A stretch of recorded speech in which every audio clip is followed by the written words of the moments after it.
You pick up your phone to check one thing. You open a message, switch to another app, swipe once more. Then you go back to what you were doing, and something is already gone. You feel it. The task got heavier. The room got louder. You didn't lose focus. You broke it. You tell yourself it was just a second. But your mind doesn't measure time like that. It registers abandonment. You left. And now it doesn't trust you to stay. So you read the same line again and again, and it still won't land. Not because it's difficult, because you trained yourself to leave before it could. You notice it, but you don't stop. Another check, another switch, another quiet reset. Your brain never finishes, and something starts to slip. Your thoughts feel less stable, like they can't fully form before being interrupted. This isn't distraction, it's conditioning. You are rehearsing the act of walking away from your own mind. Every time you break your attention, you're teaching it a rule. Nothing deserves to be held for long. Not your work, not your thoughts, not even your own presence. And the worst part, it feels normal. You answer messages the moment they arrive, even when you're in the middle of something else, even when it breaks your rhythm. You don't pause to decide, you just respond. That speed didn't come from nowhere. It was trained into you, and it worked. In school, hesitation cost you. The faster you answered, the more you were seen as engaged, capable, on track. You learned to scan quickly, respond quickly, move on. There was no reward for sitting with a problem longer than necessary. Slowness looked like confusion, so you adapted. Fast became safe. Then work tightened it. A delayed reply started to feel like risk. Emails, messages, notifications, each one carrying a subtle threat. Fall behind, look unresponsive, lose control. You learned to keep everything moving, even if it meant splitting your focus into fragments. You don't finish, you cycle. And socially, it got even quieter and stronger. You saw how silence gets interpreted. A late reply feels like distance. A missed message feels like disinterest. So you stay available, even when you don't want to be. You check, just in case. Not because you care that much, but because not checking feels worse. Over time, something shifted without you noticing. Being reachable stopped being a choice.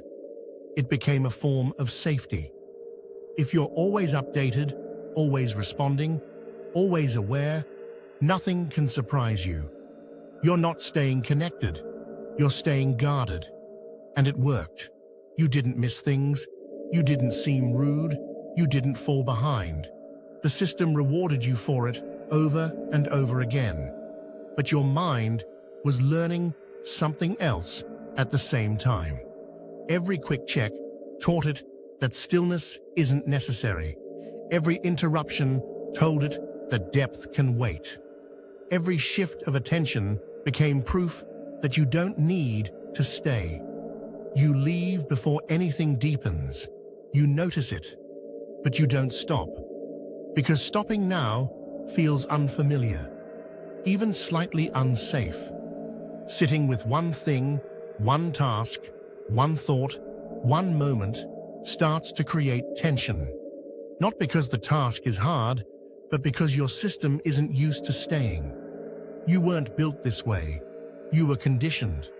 And the conditioning was subtle. No single moment broke your focus. It was thousands of small reinforcements. Answer this. Check that. Don't miss it. Stay available. So you did. And now, your attention doesn't collapse under pressure. It dissolves under habit. You're not choosing distraction anymore. You're repeating training.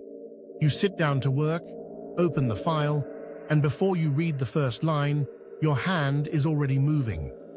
You check something, not because it matters, because starting without checking feels wrong. That split-second detour teaches your mind something immediate. This task isn't where you stay, it's where you leave from. You notice it, but you don't stop. You read a paragraph. Halfway through, your attention slips, not dramatically, just enough to blur the meaning. You go back to the top, read again. Same result. The words aren't difficult. Your mind just doesn't hold them long enough to connect. So you reread. Not because it's complex, because you never fully arrive the first time. You start a task, then another thought surfaces. Something small. An email, a tab, a reminder. You follow it. Then another appears. You follow that too. By the end of the hour, you've touched 10 things and completed none. You call it multitasking, but nothing actually held you.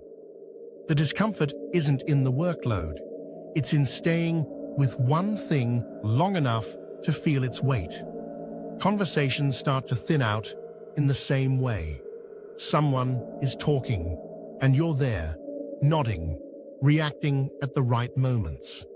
But a part of you is slightly ahead, slightly elsewhere, already thinking about what's next, what you'll check, what you might be missing.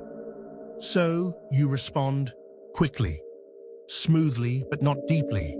You're present enough to function, not enough to connect. It's not distraction, it's partial presence. Even rest doesn't settle. You lie down, open your phone, scroll to relax. The movement feels like relief at first, but it doesn't slow you down.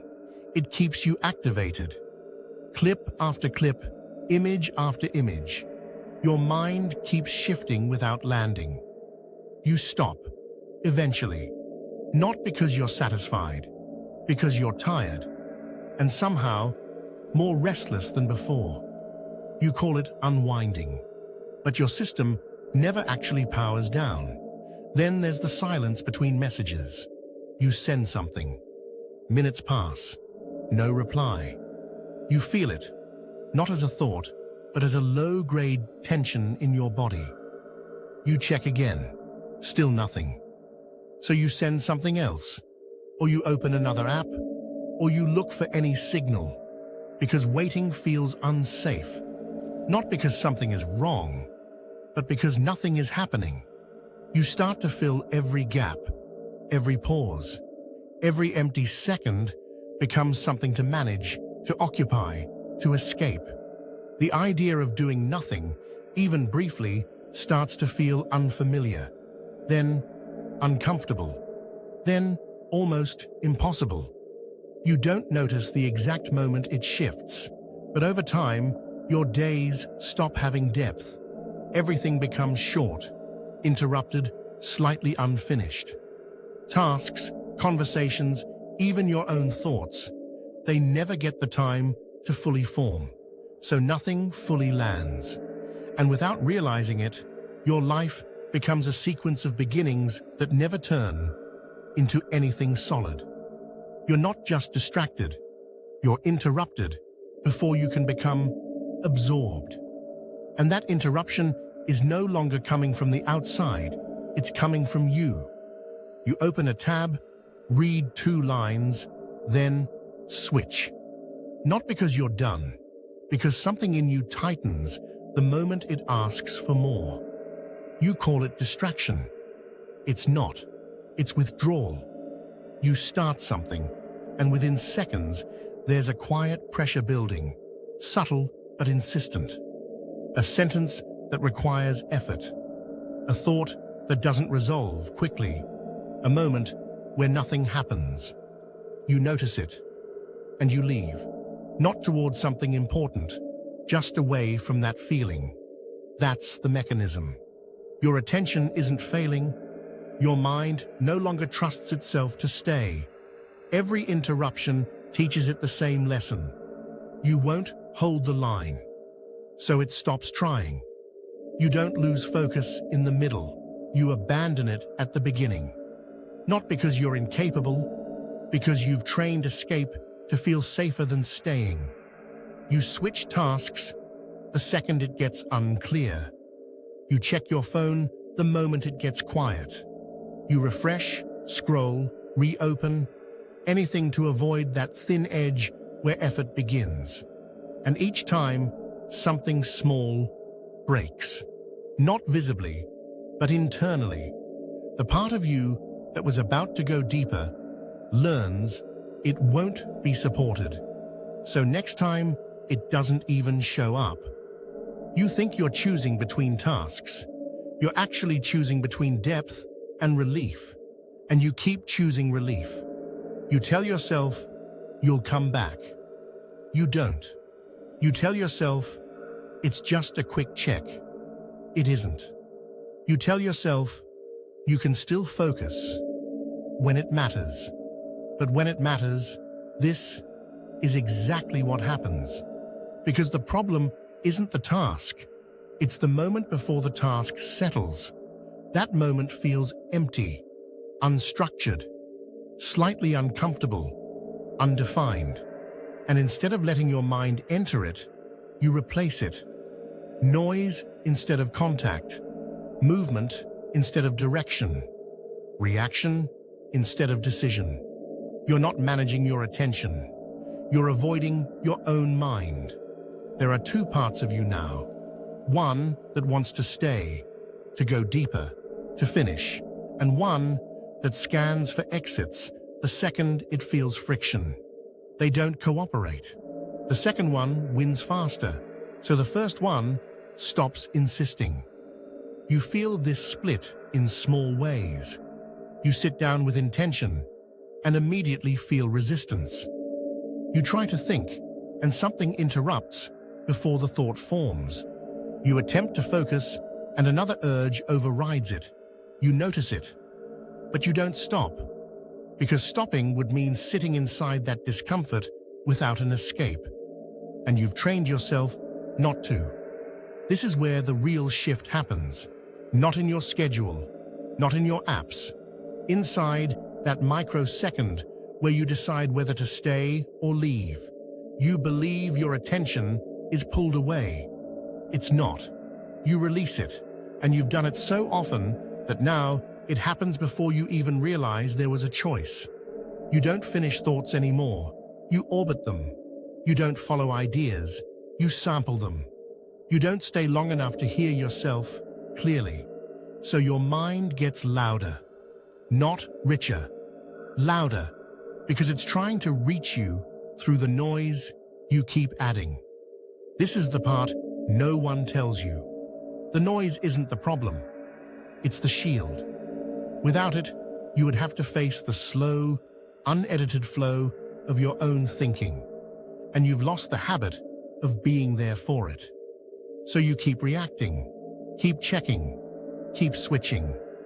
Living from what appears, not from what you choose. And eventually, something disappears. Not your intelligence, not your ability, your internal direction. You stop hearing what you actually think because you never stay long enough to find out. You become responsive instead of deliberate, available instead of grounded, busy instead of present. It looks like engagement. It's actually absence. And the more you repeat it, the less your mind believes you'll ever stay. So it stops offering depth at all. Why would it? You've shown it over and over. You won't be there to meet it. You download another productivity app. You rearrange your schedule. You set timers, color code blocks. Promise yourself this time it will stick. For a few days, you follow it. Then you slip once, check something quickly, and the entire structure collapses like it was never real. You don't lack discipline. You keep building systems that your current behavior is designed to break. You notice it, but you don't stop. You try stricter rules next. No phone in the morning. Deep work sessions. Website blockers. You hold the line for a while, but the urge doesn't disappear. It waits. it builds pressure, and the moment you allow a small exception, you don't return calmly. You binge the very distraction you tried to eliminate. Not because you're weak, because nothing underneath changed. You're still trained to leave. You call it focus when you're forcing yourself to stay. But your mind isn't settling, it's resisting. Every second becomes effort. Every minute feels like holding your breath. And eventually, you give up, not because the task is hard, but because staying feels unnatural. You're not restoring attention. You're overriding it. You notice it, but you don't stop. Then you try removing everything. Digital detox, silence, no notifications. For a moment, it feels clean, clear, but something uncomfortable surfaces almost immediately. Restlessness, a need to reach for something that isn't there. You don't feel focused, you feel exposed. Because distraction wasn't the problem, it was the cover. You weren't interrupted, you were escaping. You go back to your environment, thinking the issue was too much stimulation. But you bring the same reflex with you, the same habit of checking, switching, abandoning. So even in a quieter space, your mind recreates the noise. You don't need a louder world to lose focus. You've learned how to fragment yourself internally. You notice it, but you don't stop. Then comes the quiet self-blame. You tell yourself you're lazy, undisciplined, that other people can focus, so why can't you? So you push harder, demand more, try to be better. But pressure doesn't fix a pattern that activates under pressure. It deepens it. Because the moment something feels difficult, your system does what it has been trained to do. Exit. Not dramatically, just a quick check, a small shift, a harmless break. And just like that, attention is gone before it even formed. You think you're failing at focus, but you're succeeding at interruption. That's the part you miss. You believe attention is something you apply, something you turn on through effort. So every solution you try is about increasing control, more rules, more restriction, more intensity. But attention doesn't grow under force. It stabilizes when it isn't constantly abandoned. And right now, you abandon it early, repeatedly, automatically, before it has a chance to become anything. You don't lose focus after an hour. You give it up in seconds. Every time you check too soon, switch too fast, or escape the first moment of discomfort, you reinforce the same message. Staying is optional, and your mind listens. So no hack holds, no schedule lasts, no detox sticks. Because none of them touch the real behavior. You are not failing to concentrate. You are practicing leaving. And until that changes, every solution will feel like progress. Right before it breaks, you sit down to focus and the urge hits again. Not strong, just familiar. A quick check, a small break. You reach for it before you even think. And that's the problem. You're no longer deciding. You call it habit. It's obedience. You notice it, but you don't stop. The moment discomfort appears, you move. Not because you need to, because you can't hold still inside it. That's what has been trained out of you. Not focus, but tolerance. You think attention is something you build. It isn't. It's something you stop abandoning. Right now, every impulse feels like an instruction. Check this, switch that, leave. But it's not urgency, it's reflex. And every time you obey it, you confirm something quietly dangerous, that you can't stay. You don't need more discipline. You need to break the agreement. The next time the urge comes, you'll feel it in your body first. Restlessness, friction, noise, stay. Not because it's easy, because leaving is what kept you scattered. You won't feel powerful. You'll feel uncomfortable. Good. That's the exact point where your attention starts returning. Not as intensity, as steadiness. You're not becoming someone new. You're becoming someone who doesn't leave. And that changes everything. Because your attention was never gone. It was interrupted. Now it's being reclaimed, one moment you refuse to escape.